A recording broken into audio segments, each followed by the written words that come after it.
back. Week 12, Sock Talk.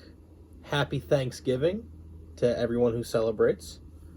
You'll be seeing this on Thanksgiving. Hopefully, while you're eating your turkey, you're enjoying some Sock Talk.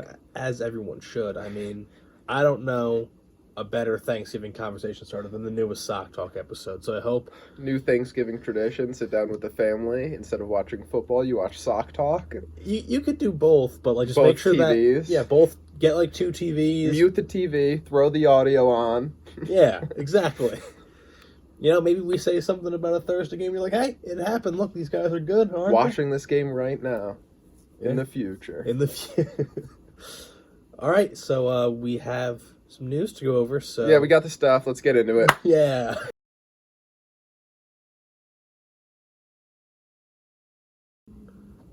All right, let's get into the news here.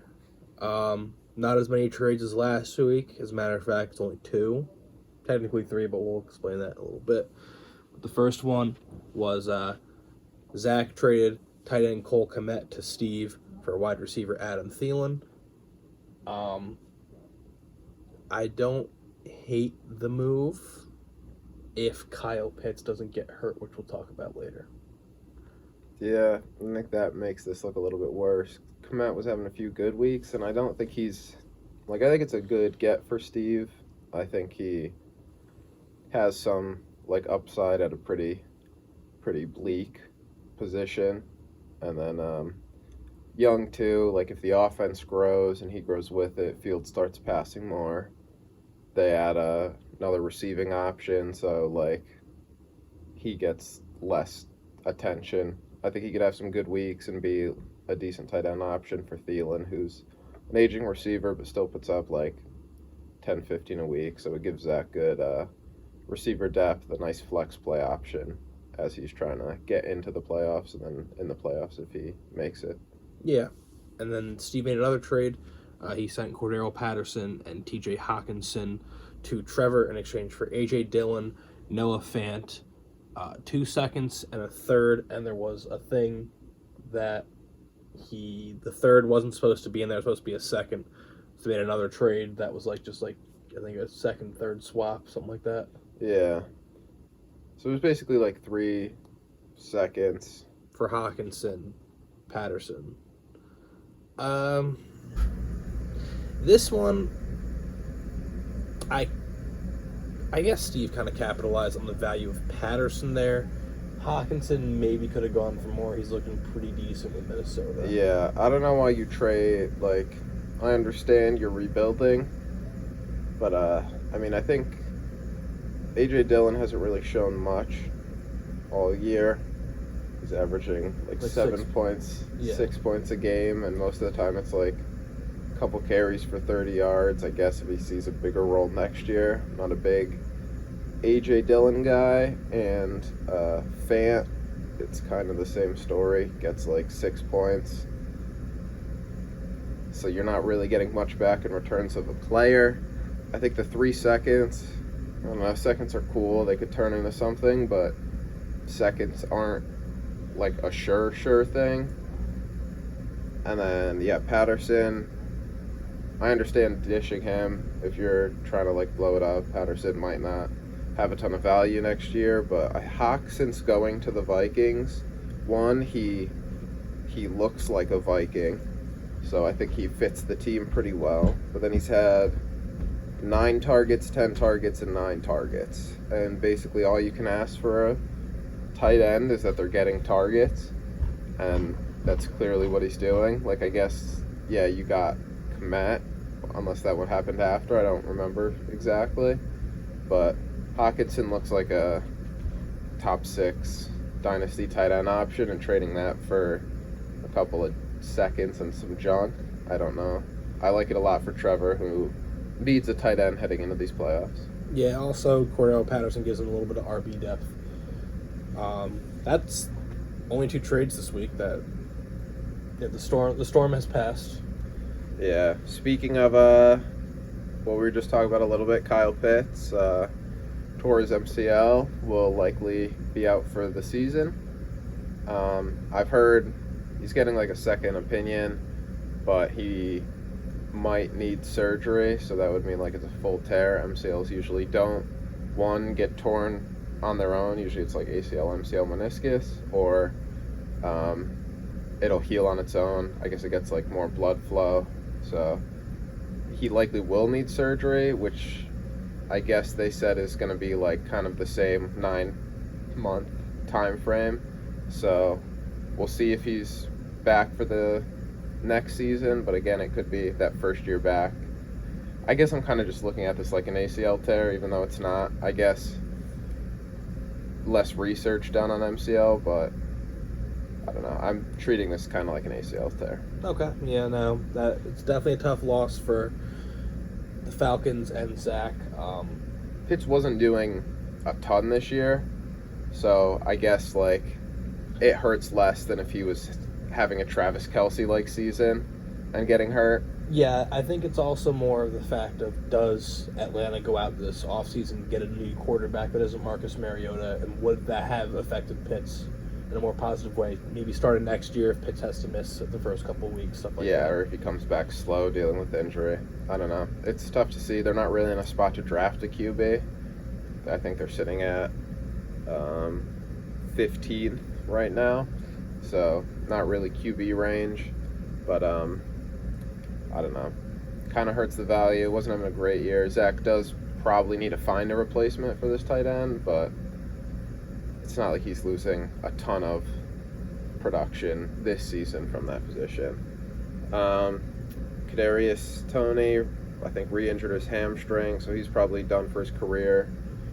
Just he plays a week and gets hurt.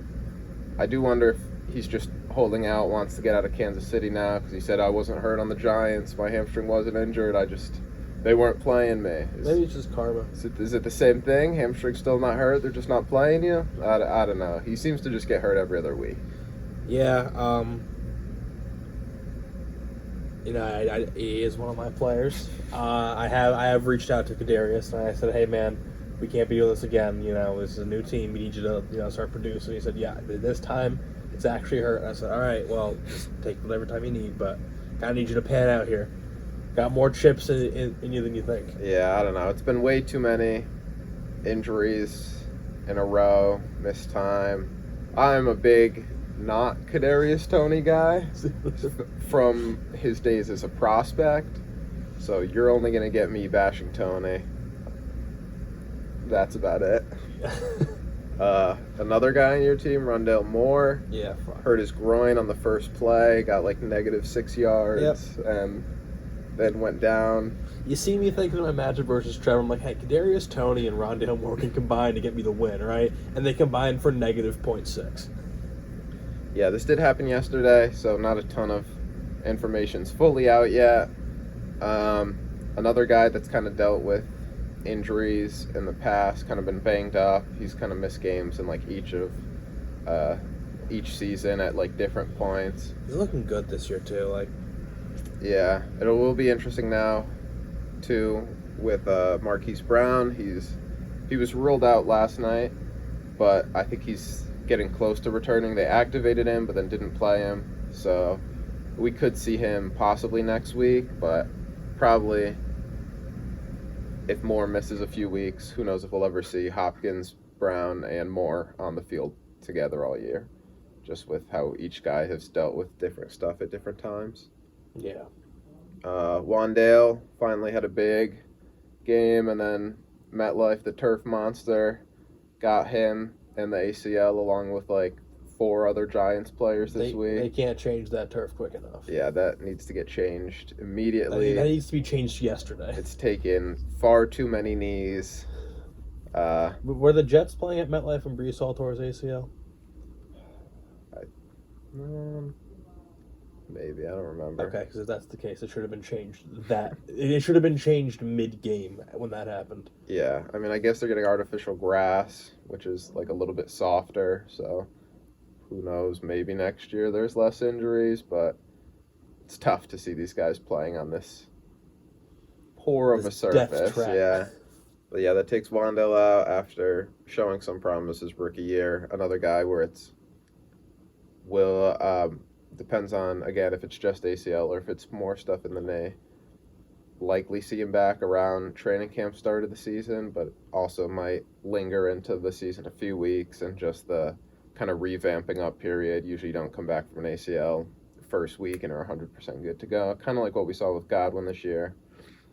He tore his December last year, took the beginning few weeks, kind of dealt with a few nagging injuries. Now he's kind of hitting more of a stride. So see the same outlook there. Clyde, high ankle sprain, so probably a few weeks, but he wasn't really getting many carries anyway. Not looking great for the Jasmus trade there. No, it is not. The Lockett for Clyde. I mean, Steve, Clyde for Derrick Henry, also not looking great now. Not necessarily, no. But yeah, Pacheco started to already kind of take over. We'll see if this is just the nail in the coffin for Clyde. Mike Williams, the man who's always injured, re-aggravated his ankle, missed like 4 weeks, came back, hurt it again. Who knows if this will be just like a 1-2 week thing or if this will be like a extended period of time, let's shut this guy down thing. Yeah, for Mike Williams, I feel like it's always the ankle or he's just concussed. Or like his knee.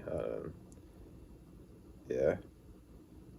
He's just always gets hurt. Yeah. Even if it's just for like 4 plays. I don't know. And then Mike Williams play 2 snaps in a row challenge. Yeah. And then Joe Mixon got concussed.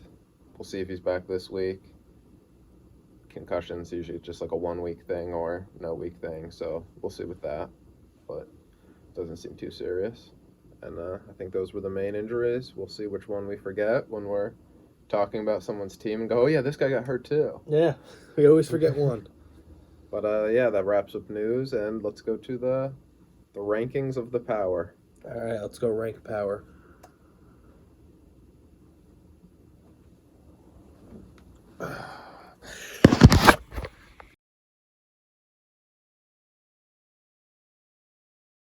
All right, welcome. We are going to dive right into the power rankings with where we always start, our home, and that is Matt.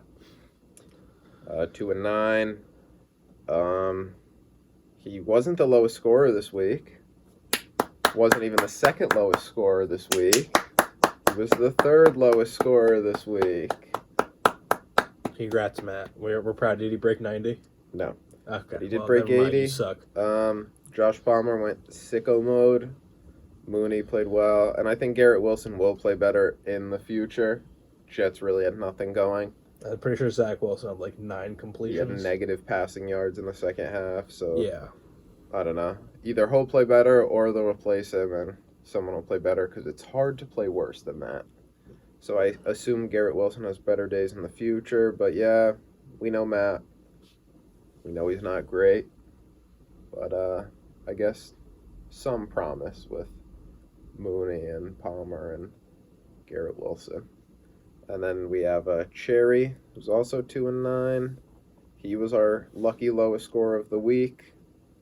His team played bad. Sky Moore got involved. So I guess that's promising. All it took was 17 Chiefs to die. And then he got involved. This was also without Walker, his best asset and player probably.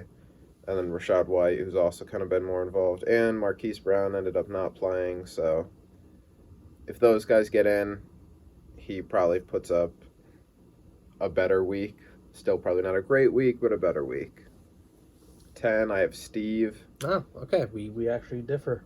Yeah, Steve's been really bad since blowing up his team. And it just doesn't look great for him. Najee had a big week. And Donovan Peoples-Jones had a big week. But other than that, he really got nothing from anyone. Maybe he plays like Woods next week, or if Corey Davis comes back, or he played Cole Kmet. Oh, he did. He got 6 points. So, I don't know. Najee and Donovan Peoples-Jones look good. Rest of the team, not as much. We'll see if anyone looks better in the future. Then I have you. Hi. You do have a worse record than Steve, but you've been, I think, more We consistently. have the same record right now. No. Do we not both have 4 wins? No, you Or have 3 wins? I have 3. You're right. I'm an idiot. Yeah, you've only beat Steve And Matt. and Matt. You're beating the bad teams. Hey, I play Steve this week. You do have a really lucky schedule where you play out of the bottom like 3-4 teams. You play them a total of 5 times. Yeah. So you might get 5 wins this year. A really unimpressive 5 wins, but 5 wins nonetheless. A win is a win. That's all I'm saying. All right? But I don't know. You just have like Singletary, who had 2 good weeks in a row after some poor ones. He's available for a second. I don't care which year, just a second. So I guess you might not have Singletary for long, but he's had some good weeks. Hurts, solid QB. Marshall got involved a little bit more. And then Watson is scoring touchdowns at a very sustainable rate. Yeah. So I'm sure this will keep up throughout the year. And I think a 60% catch to TD rate is likely. Yeah, Just like your tight end. It's very sustainable. Very sustainable. 8, I have Evan. I also had Evan at 8. Evan had a pretty bad week, but he played Matt, so that worked out well for him. In the news, we didn't talk about Melvin Gordon getting cut. Melvin Gordon got cut. But Melvin Gordon got cut. That's one. So that loses, I don't know, he's been getting like 12 points a week. And then now he's cut, so that I guess does hurt Evan's team. He did have Waddle on bye, so Waddle, being one of his better players, probably contributed to his down week, but his team is basically run through like Hopkins, but he might be trading Hopkins. It just, he hasn't been super consistently good. Running backs have up and down weeks, the wide receivers have up and down weeks, and just it doesn't feel like anyone's been super consistent besides kind of like Waddle and Hopkins. So I just don't trust this team right now. Yeah, that's fair. They are outside looking in right now for a playoff spot. Need to beat Zach. They need to pick up points as well. Yeah. We'll see what route Evan takes. I don't think the playoffs are a long shot. It's just you're probably in the worst spot of the team still in it. Yeah. Or one of the. 7, I have myself. I had Ethan here. I got the win, but like Kittle had a huge game, 2 touchdowns, and then Wandale had a big game. Good thing I'll have him for the rest of the year. I think it's just I look at my team and I don't know, man. I think Saquon matches up with anybody else's top running back. I think Dak's a fine QB. Kittle's obviously a good tight end option. But then it's like Moore isn't consistent, especially when Baker gets in there. Fuck Baker, dude. Get Baker the fuck out of here. The Broncos have been so up and down that Sutton has up and down weeks. I'm embarrassed to be wearing this shirt. Who even is my wide receiver 3? Wandale. Yeah, like I guess it'll be Burks now, who had a good week, which was like a nice bright spot, but he's still like partially playing.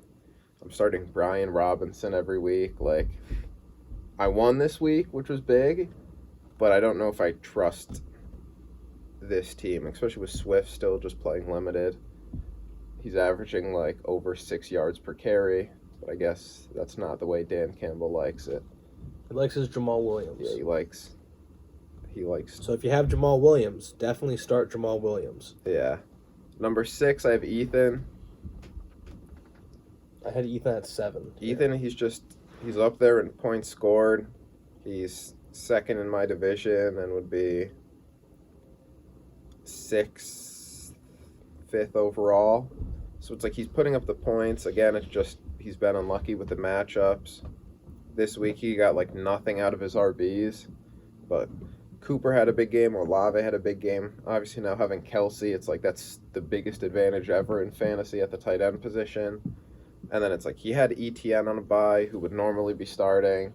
Obviously, Jamar Chase still hurt, who might be coming back soon. And I think if Chase gets healthy and this team plays how they've kind of shown, where he could put up 130, 140 points a game, and then he starts not playing up people putting up 160 a game, I think we could see Ethan in the playoffs. And it's just the game behind that basically has him this low. I think if he's 6-5 along with all these other 6-5 teams, I might have him up at like 4. That's fair. Yeah, I mean, Ethan again needs to fire his defensive coordinator. I think. He's had a lot of weeks where he scored a lot of points, but his opponents scored a lot of points. Some of those games are going to come back to bite him this year if he can. I think he plays James, Jasmus, and you to end the year, something like that. Yeah. Um, Jasmus, then Steve and me. So it's like, okay, so should at least have one win there. I still think this division kind of comes down to the last week of the season. yeah, Yeah, next at 5, I have Zach. Zach's looked great this week, and that's why I had Zach at 3. and Zach looked great last week, but I feel like we've been here before where it's like, Zach's a stud. He's amazing. And then next week he's going to come out and lose to a bottom tier team, and we're going to be like, is it? Should we panic? So if he has another big week, he'll definitely be jumping up the power rankings, but I just don't know if he's earned the trust yet. Plus, now losing Pitts, he's going to have to go to Hunter Henry in the tight end position. So that'll be tough for him if Mixon misses time with a concussion. I do think Montgomery gets a boost with Herbert out at the running back position. I definitely really like this team, and I think they have the potential to be a lot higher, make a deep run in the playoffs. I think if he gets in, I think he has the opportunity to make a run, but I also am not 100% sure he gets in, which is the confusing part about this team. They look really good. Losing Pitts doesn't look good. But I just want to remind Zach that Taysom Hill's available and you can come hit my line. Thank you. Number 4, this is where I have James. Maybe he should be a little bit lower, but I don't know. It's just so hard to trust this team. You labeled them a wagon last week. I did. And I didn't agree, and I still don't. I'll say James is in a much better spot after the deals than before he made them. Yeah, Like obviously. Obviously, we had talked about, like, James' team's really young. It's not consistent. He's on paper should be more consistent. Yeah, I saw something that, like, we look at his Drake London as, like, this good fantasy option, but that's just kind of because he scored touchdowns the past few weeks. I'm pretty sure I saw something that, like, Wandale Moore had more receiving yards last game than in London's, like, last 5 games combined. So he's really not getting yards in this Falcons offense. Pierce kind of got shut down, 10 carries for 8 yards. He's putting up Najee stat lines. Like, I think that was more or less just because the Texans were down, almost immediately. Yeah, that is true. Cook didn't have a great game. They kind of just got killed by Dallas. I think... Another one where the game plan really didn't benefit running the ball. Yeah, I think he needs Christian Kirk back from the bye, and he needs Fournette back from the bye, but also starting, not in, like, a crazy timeshare. So that's why I didn't want to move them down too much and overreact because of this. I think you get them in more consistent producers. Fournette getting his, like, 10 to 15, and Christian Kirk getting his, like, 8-9 targets, 15 points. Put them in for whoever, Van Jefferson and maybe, like, London. I like the team a little bit more, so I didn't want to overreact, but I'm still not completely sold on this team. He just still, kind of like what we said with Evan, hasn't put the consistency together on paper yet to really sell me as, like, a championship team. Number 3, I have Trevor. Trevor had another solid week. Henry went crazy like Derrick Henry does.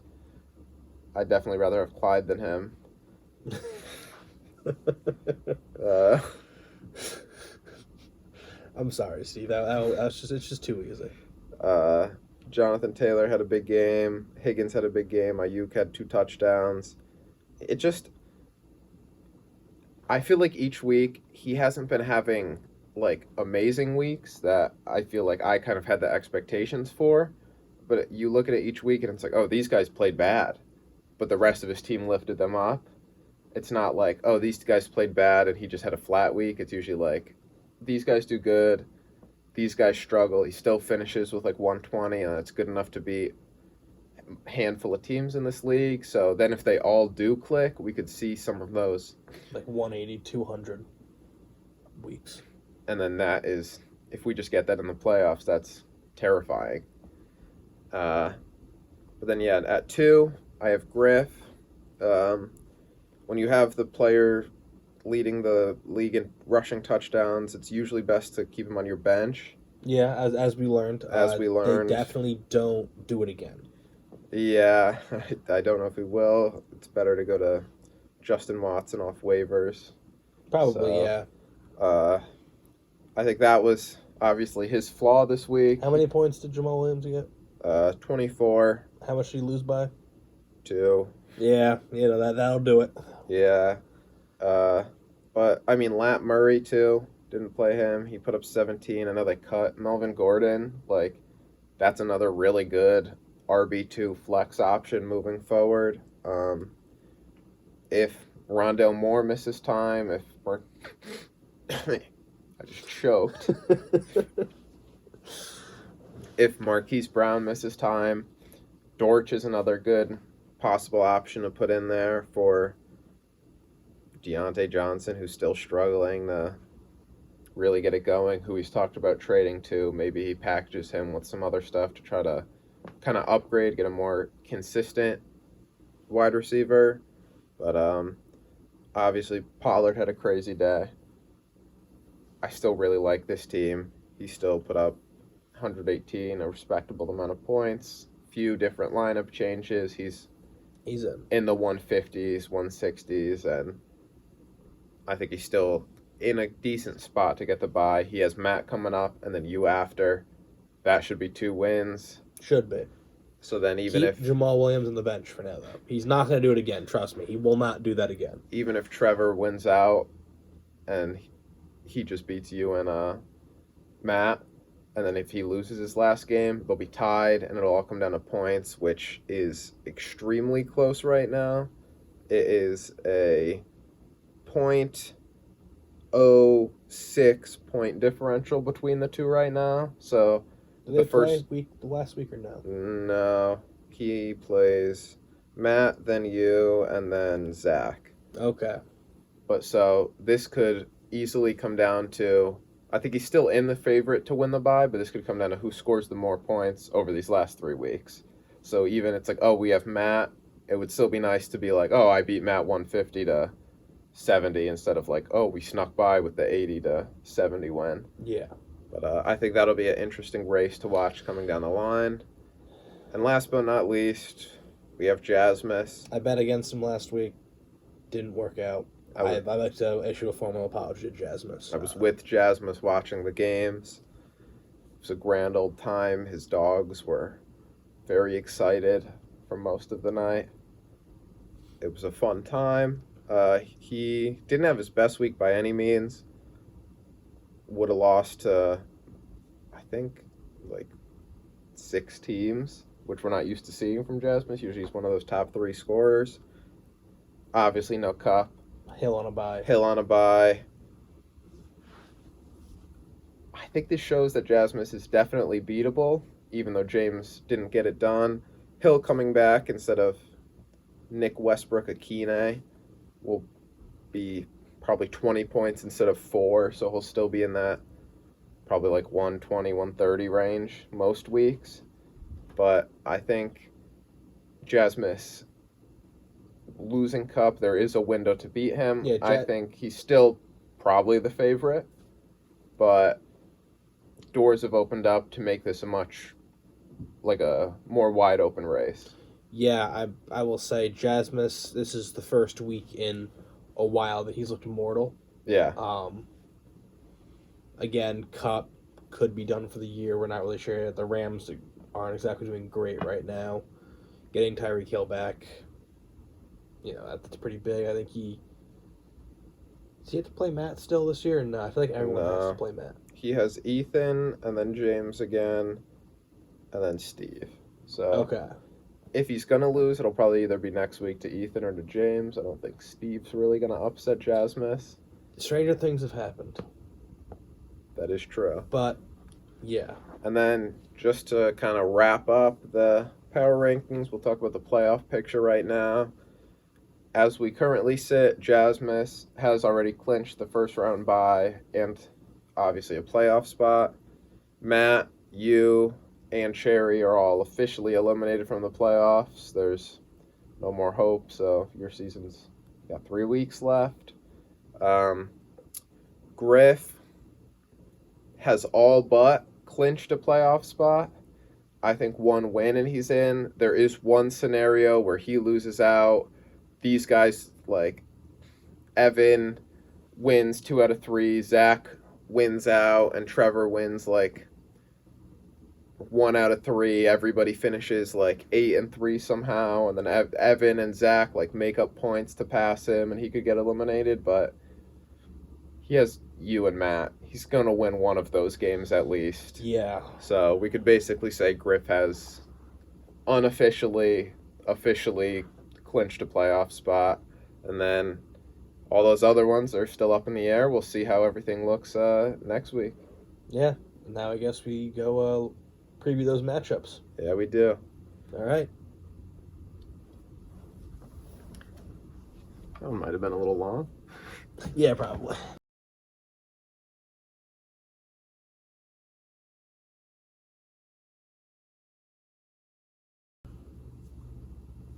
We're here previewing matchups. Last week, everyone went 3-3. I went 3-3. Ashley went 3-3. Adam went 3-3. Brings my all-time record to 35-31. Adam's to 37-29. So I still have 2 games to catch up on. We got a lot of season left. Not as much as we'd like, but a decent bit. Enough for me to catch up, maybe tie this thing up. Yeah, I think this week all the matchups -1 look pretty close on paper. So I think a lot of these picks could go either way. I don't really know who I'm going to pick to win or in what order. So I mean, I pick first. I know which one I'm taking. Yeah. And that's the Devil Rays versus the Bison. Griff, all-time 3-1 versus Matt. 97.86 point differential in favor of Griffin. I'm going to keep this one short. Griffin wins. Yeah. Griff has yet to put up less than 120 points when facing Matt. If he does that again, which is very possible, I don't think Matt is going to come close to that. He might. So, yeah, Griff probably wins. I'm going to go with you versus Steve. Interesting. And I'm going to take you. You guys had that nail biter. It was like a 3-point game a few weeks ago. And I think you come out and win again. This is our second meeting this year and our second matchup all time. The first matchup this year finished 107.26 to 103.92, so it was a 3.34 point differential. If I had the choice, I would probably take myself too. Steve could very well win this one. I don't really know who my RB2 is. It's either going to be Cam Akers again, who, to be fair, Cam Akers had more yards last week than Travis Etienne and Leonard Fournette, so. Good point. When you think about it. But, yeah, it's either going to be him or if the Texans want to get no Benjamin involved since Damian Pierce is already cooked, as we saw from his stats last week. Yeah, I don't know. I think Singletary, obviously, if he's on your team, he's been pretty consistently getting 10 to 15. A lot of these guys, He's going up against Detroit. Gabe Davis against Detroit could have one of those Gabe Davis blow-up weeks. I mean, while you're listening to this, you're probably watching them right now. So, like, you be the judge for yourself. Yeah, Gabe Davis, as you're listening to this, probably just caught a 37-yard pass down the right sideline. After dropping the last two that came his way. Yeah, no, he's going to actually drop his next target. Oh, okay. But, I don't know. I can't wait till it's like... This is a gross matchup that we don't care about because these teams kind of stink. Fuck you, dude, alright? Alright, I'm looking at these matchups. They're all really close. They're all really good. But I am going to take you versus Cherry. Currently, in your matchups, you both have guys that will not be playing there. Pardon me. Yeah, I'm going to take you to win. Cherry's actually 3-2 all-time against you with a 72.5 point differential. I think he evened this one up. Maybe not the point differential, but definitely the record. Yeah, go Dragons. Yeah, I think I have the better team, but who knows? I think I should win this, but Cherry's had some weeks where he kind of puts it all together.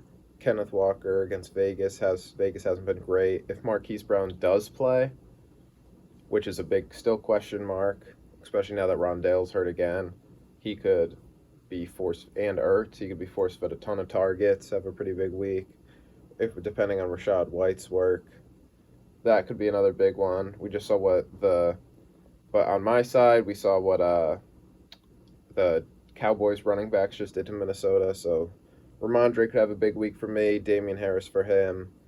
I don't love my running back matchup, Saquon versus Dallas, Swift versus Buffalo. Just forget that Ramondre's a running back because I do like that matchup. I don't know. I think it'll be a close game. I'd probably pick myself too, but also if you look at our history, out of all of our games, only one's been decided by less than 35 points. So most of the time when we've gone head-to-head, it's been a blowout one way or another. I think this one might be a close matchup. Cherry could win it. I think I'd lead myself, but I guess I'm taking Cherry, so yeah. Yeah. Your pick next. I'm going to go with, if it ain't broke, don't fix it. I'm taking Jasmith. All right, Jasmith versus Ethan, the Gladiators versus the Minutemen. This is the rematch.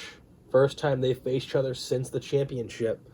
Another team that Ethan has never beaten in the regular season, but is 1-0 against Jazz in the playoffs, happened to be the championship last year. So Jazz is 4-1 with a 79-point differential. I also would have taken Jasmine. Maybe I should have gone back and taken this one, but there's a window for Ethan to win here. Yeah, I like a lot of Jasmine's matchups. Again, like I kind of said with Gabe Davis, Diggs versus Detroit. Could go crazy. Eckler versus Arizona. Arizona's defense hasn't been great. We just saw the 49ers destroy them. I don't know. And some tougher ones on Ethan's side. ETN versus Baltimore. Okay run defense. Chubb versus Tampa. Solid run defense.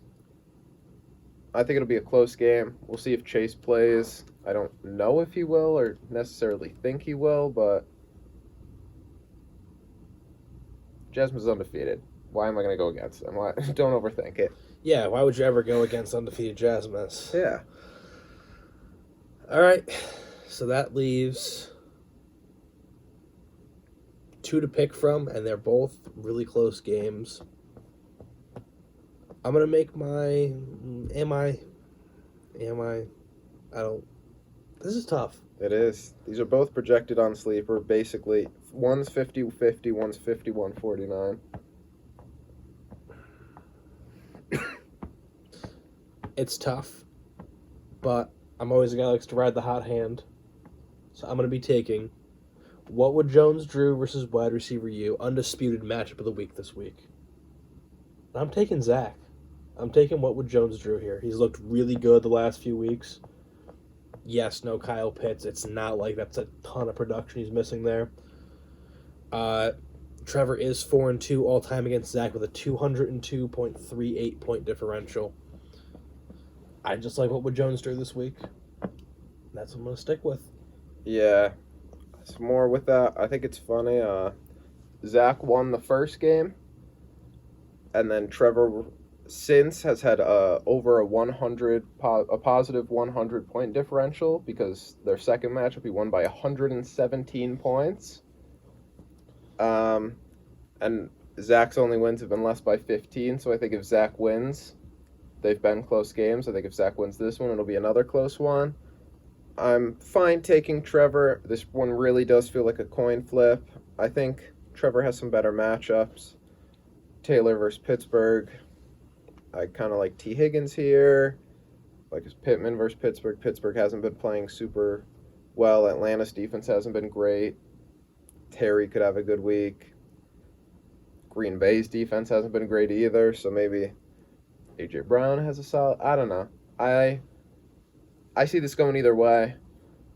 I'm fine backing Trevor. Yeah, it's a coin flip. I'm riding the team that's the hot hand. And that leaves for you to pick between the Crusade and the Anteaters. Another potential matchup of the week here. Interdivision matchup. Both teams. James looking to keep that playoff spot. Yeah, I think this might be my personal matchup of the week. I think both are fighting. I think Trevor's more kind of locked in a playoff spot where it's a bigger game for Zach maybe. But this, I think, is big for both these teams' playoff hopes. I think if either lose, it could be pretty detrimental. And I think I'm going to go with... Say it. I know you want to say it. I'm going to go with Evan. I was hoping you would say that the Crusade are a wagon. No. I just think two teams I said aren't super consistent, so this could really go either way. I just don't know if I love James's matchups as much as I love Evan's matchups. And I think team-wise, they're pretty even. And then every game they've ever played, which I think has been like four, they've all been decided by 12.6 points or less. Yep. So when they go head-to-head, they are very close games, and I expect the exact same thing this week with Evan just sneaking out, getting the win. James is 3-1 all-time against Evan, but there is only a 21.2 point differential, like you said, very close games. Personally, I would back on my claim that the Crusader are a wagon, but I like both James and Evan. It's another coin flip. This is going to be a really interesting matchup. I feel like it's either going to be, we're going to go 3-3 again, or like you'll go 5-1. Or you'll go, yeah. Yeah. I think this is must-watch sock league matchup TV. Yeah. You got to watch these matchups, banger after banger after banger. Saying that they'll all be 40-point blowouts. If your phone isn't constantly on 20% because you've had Sleeper open from Thursday to Monday, you're not a sock league fan. All right? Yeah. Compared to last week where every matchup kind of sucked, we all knew who was going to win besides like me and Griff. Yeah. These, I think, are all close matchups throughout the board. And we'll see. This is a playoff week. This has playoff atmosphere. It does. Feel. Some of these teams lose, that could be it for them. Some of these teams win, could be the reason why they're getting in. It's a great time of the year when I wish there was more of it. I wish it was like this. You wish you still had hope to get into the playoffs. Yeah. I could just play Steve and Matt like 3 more times each. Like I'm in the playoffs. That is probably true. But all right. Time to go answer some questions. See what people are talking about. Yeah. Yep.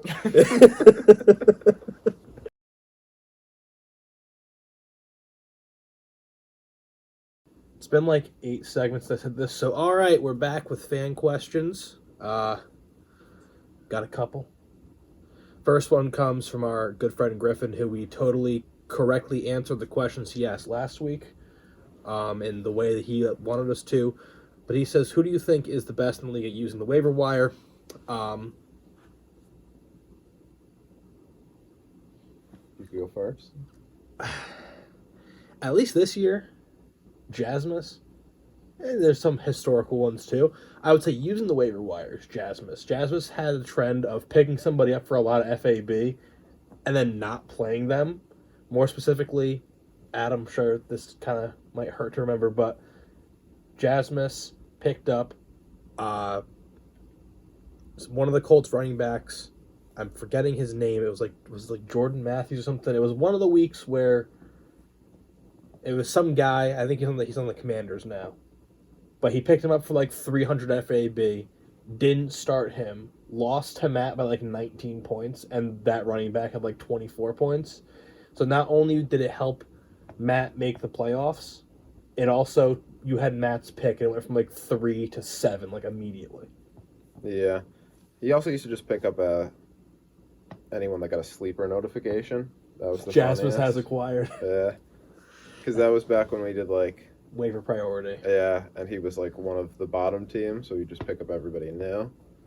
I think it kind of depends. I think Griff, who asked this question, is one of the best at finding like those 3 to 4 week guys, like replacement like starters. Yeah, the Fosters, the Travis Fulghams, the Greg Dortches, the Justin Watson, which didn't work out for him this time, but I think he's good at finding those guys where it's like you get them, you plug them in, they play, put in like 10 points, 15 points, a few good weeks, but then they kind of fade into like nothing, really. Yeah.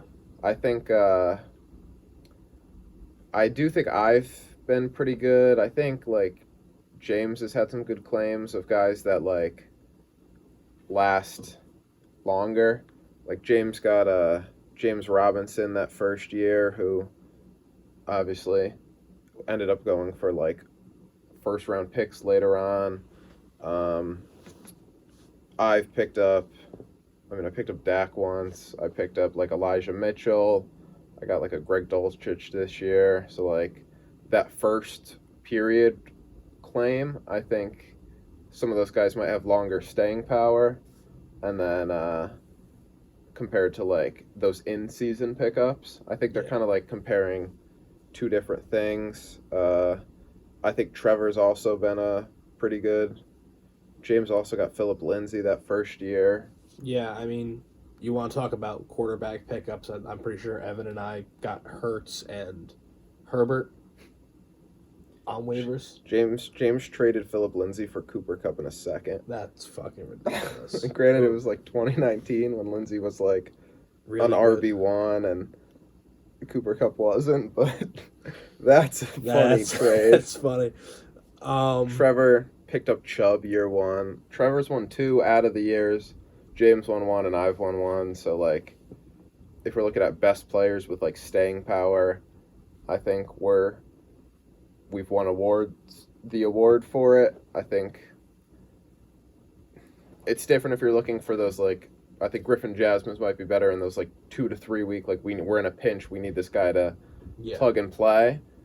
And then I think other people like me, James, Trevor, I think Evans had some good ones too, where it's like you pick someone up, hold them, and then later on they become good. And if we had to pick a worst using the waiver wire, I'd say Zach, because I think he refused to use it for 2 years.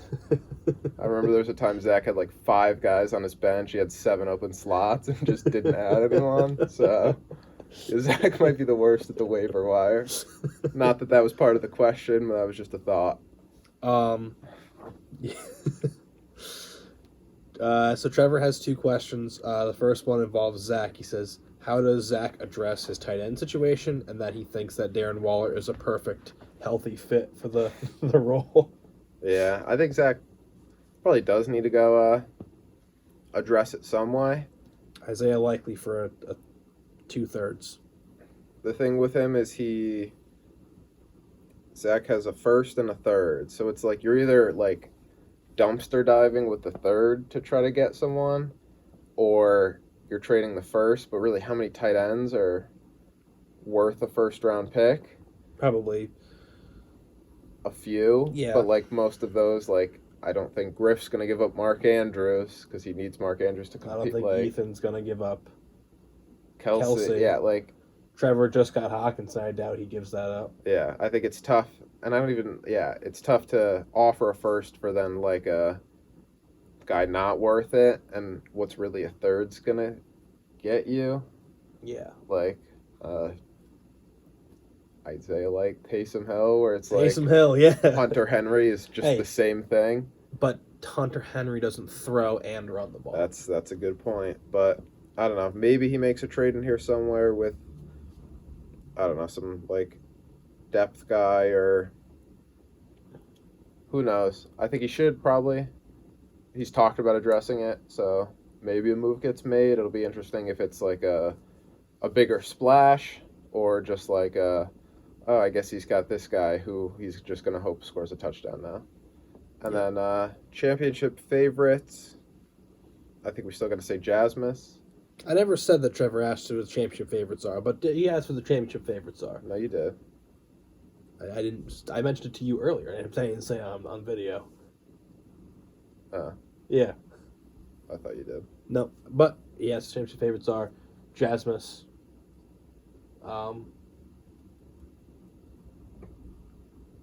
You wanna continue? You continue. Oh, okay. You sure? Yeah. All right.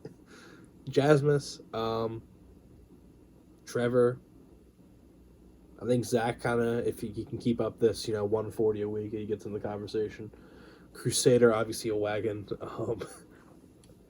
Ryan just listed all the playoff teams. Yeah, any playoff team is like really good. I don't know. I think favorites are Jasmus.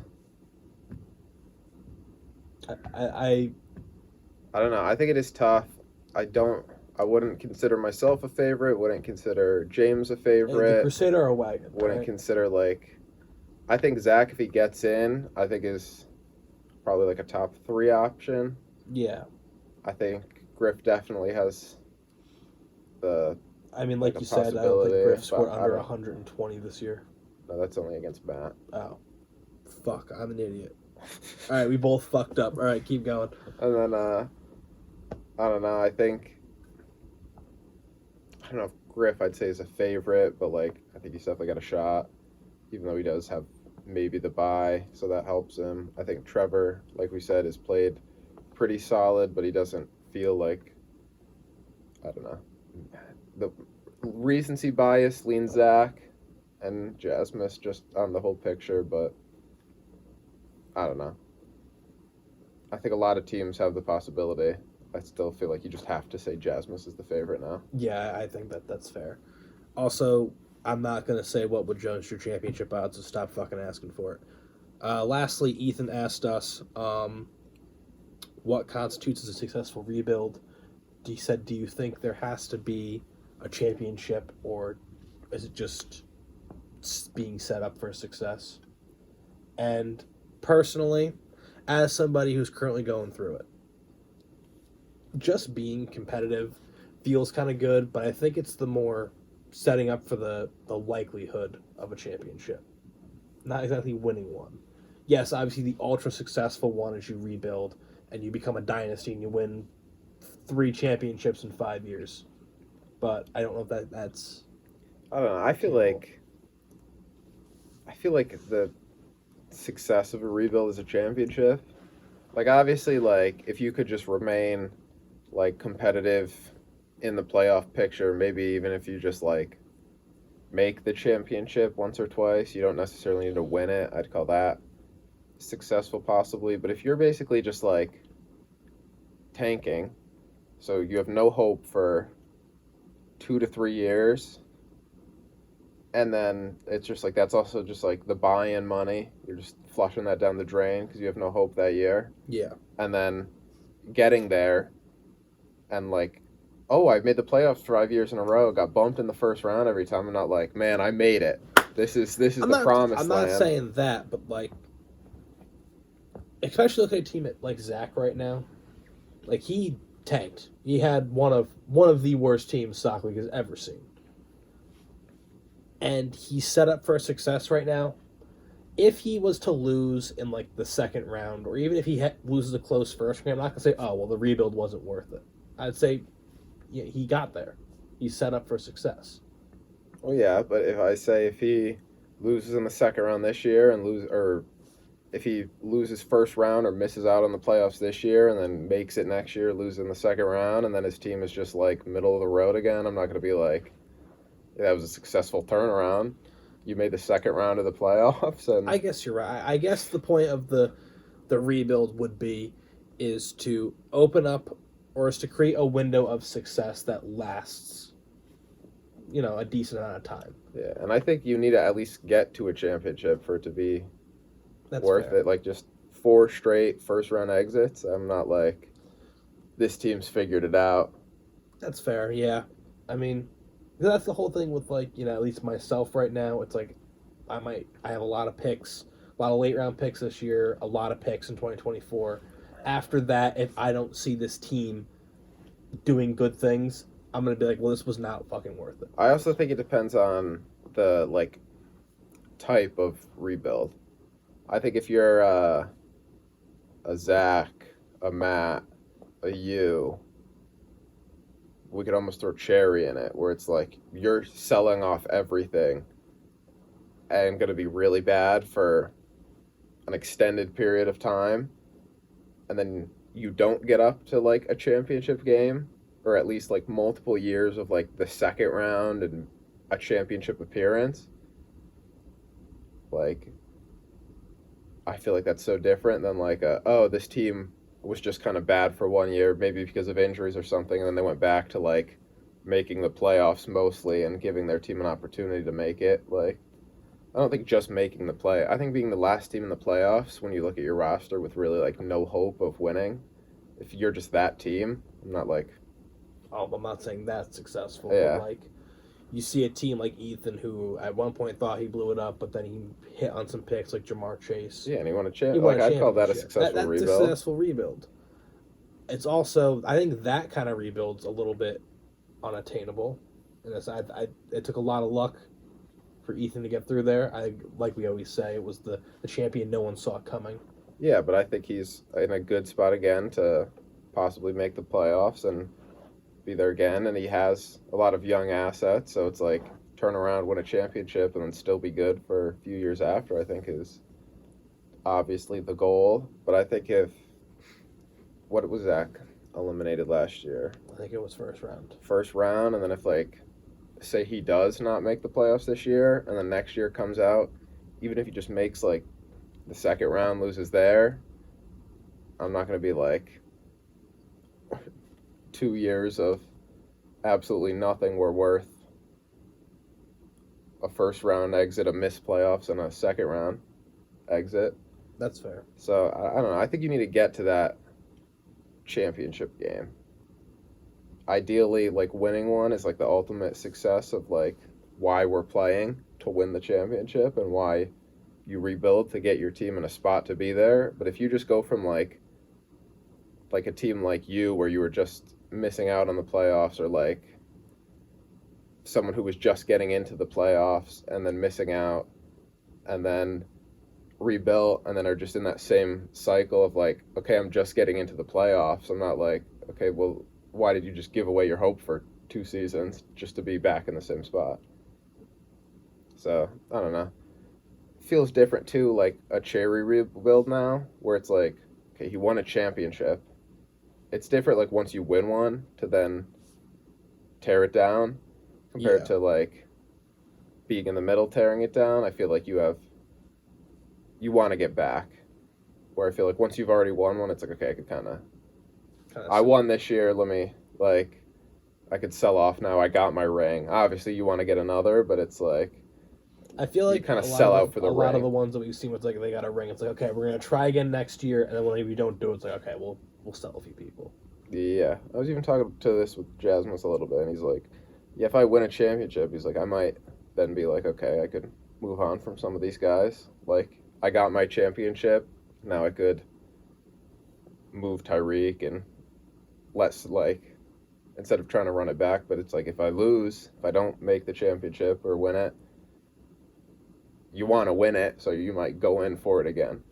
Yeah. So I don't know. I think it's like a championship appearance is what I like. Obviously, other things could happen too, but I think in a vacuum, like at least making a championship game would be a successful rebuild. All right, that's a fair answer. And the last one, I actually have a question. I usually don't. This isn't really about fantasy football. This is more about like NFL media. I think I might have asked this a couple weeks ago, like when we were just talking in private. But in the NFL, like on NFL Twitter, stuff like that, what do you think is the most overused NFL joke? I don't know, man. There's so many things that come to mind. The Kyler Murray Call of Duty jokes. Yeah. I think those are getting really old. Yeah. They were funny like in August when the contract came out.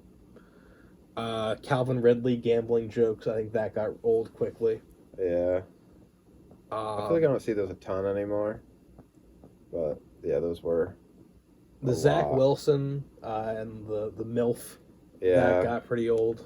Yeah. Like which one were you like the sick of the most? Like you see it everywhere. Oh, another one that I got tired of seeing. I might even post photos. My entire timeline, like last Wednesday to like Friday, was just pictures of fucking Devin Singletary's height, and then the graph saying Buffalo's gonna get 6 feet of snow. That one was funny. The creative ones were funny. Where it's like, oh, like there's one with like the snow moving. It's like, oh yeah, Devin Singletary hits the gap. It's just the ones was like, oh, Devin Singletary's height 5'7", snow 6 feet. Well, I think that's like anything. Something original comes up, and then it's just like everyone posts it. Yeah, but like I don't think people are going to be posting about Devin Singletary's height for the next 3 weeks. Like they were. Obviously, I'm more involved with like the Jets Twitter, being a Jets fan, so I've seen so much of the Zach Wilson MILF stuff, and I'm pretty over that. Like it's like I've just seen, yeah, it was funny for a little, and it's like, okay, that's still I feel like just what all the people talk about. I feel like that joke died when Young Gravy acknowledged it. It's like that's the pinnacle of this joke. It got all the way to Young Gravy. I think that's it. We just can't keep doing this. As somebody who kind of likes Kyler and whose fantasy football Twitter account is on Cardinals Twitter for some reason, I saw way too many Call of Duty jokes about Kyler Murray. Yeah, I think it's just like after a while it's like, oh, it's double XP weekend. Like, no, shut up. I don't know. It's also just like, I don't know. They're all funny and for a little bit, and then it's also just the same type of joke. Like any QB has a bad week, they just like Photoshop his head on like another bad QB. Yeah, and it's just like, okay, you see it every week for a different QB. Oh, every week. You know what's the most overused joke is when a kicker missed like a game-winning field goal, and then somebody posts that screenshot of Madden where the guy's like purposely aiming for the crowd. Yeah, I don't know. That one's just like, it's like, yeah, we know he missed a field goal. You find some original stuff every now and then those are good, but a lot of it's all just reused. But it's like, what are these football meme accounts and stuff gonna post anyway? There was a TikTok I saw. It had like the most predictable ending. This goes back to the Kyler Murray jokes, and it was like they were trying to tell a story where it's like, oh, Nick Chubb bought an Xbox and a PlayStation 5 to like see which of his players or which of his teammates are online before the game, and he'll text him to go to bed. And I'm like, oh, that's kind of cool. He cares about the game. And I had to throw in, well, now that's why the Cardinals might want to get Nick Chubb at the trade. It's like, shut up, all right? If you saw it coming from a mile away, it's not funny. I don't care. AB's funny. AB is funny on Twitter. He said, I'm back in Derek Carr. And then he posted a fat picture of Derek Carr. And then Derek Carr was like, we eating good. I don't know. Like, just stuff like that I found more funny, but... Yeah, if it's like the one-time thing. Yeah, not the overused stuff, but that's what you get with social media. It's just the same thing over and over and over again. Do you think any Sock League jokes are overused? As we are a Sock League podcast. We are a Sock League. Sock League overused jokes. Girls' House was just everything. Well, for that a was so funny. it was so. I feel like I this don't is like know. so different because all of our jokes were funny for like so long. Yeah, I do feel like some kind of get like I'm kind of over like the Marlon Mack. How does this affect? We Yeah. don't talk about it as much, but then it's still every once in a There's someone while. like, It's oh, like like how's Marlon Mack affected? It's like, okay, yeah. that was funny for like a year. And then, Jasmine Has Acquired was a good one. yeah, we're kind of over that. Kind of over that. I don't know. I feel like we could usually like get out of an old joke quick enough, but sometimes they last maybe There a was, little bit too long. Ted Amos. That was funny for a while. Yeah, we're a lot better at cutting off jokes once it's like, okay, this isn't good anymore. Every so often, we'll just like throw a picture in that's like as like a memory's sake, where it's like, I think it was like in like July. I think Zach threw the girl's house picture in Yeah. there. It was But like like that's a good callback. It's not sent every day anymore. yeah, it's not like someone the minute someone says something, just nope, girl's house. Yeah. Should we make a Gleefa joke Hall of Fame? I don't know. I feel like that'd be really funny. It's something to do. Have the league vote on it. Yeah, maybe. It's like every year we induct like two. And like what old Griff jokes. talked about the Sock League Hall of Fame. Yeah. I guess would that be players or teams or I don't know, maybe players, I guess. Who's a Hall of Fame sock leaguer? Probably like Nate. the- Richie. Tori. anyone that's left the league. Sock League Hall of Fame, maybe like Travis Kelce. I Yeah. think he has like Robert Foster. 2 championships. Robert Foster doesn't have the longevity of a Hall of Famer. He's in the Devil Rays Hall of Fame, but I don't know if he's in Sock League Hall of Fame. Marlon Mack, probably. Chubb has 2 titles, so Yeah. people that have more than 1 title on different teams, maybe. What was like the other like? I feel like our first year there were way too many jokes that we overused to the point where nobody like wanted to hear them again. Yeah, I don't know. We're rambling far too long. All right, so Bye, yeah. guys.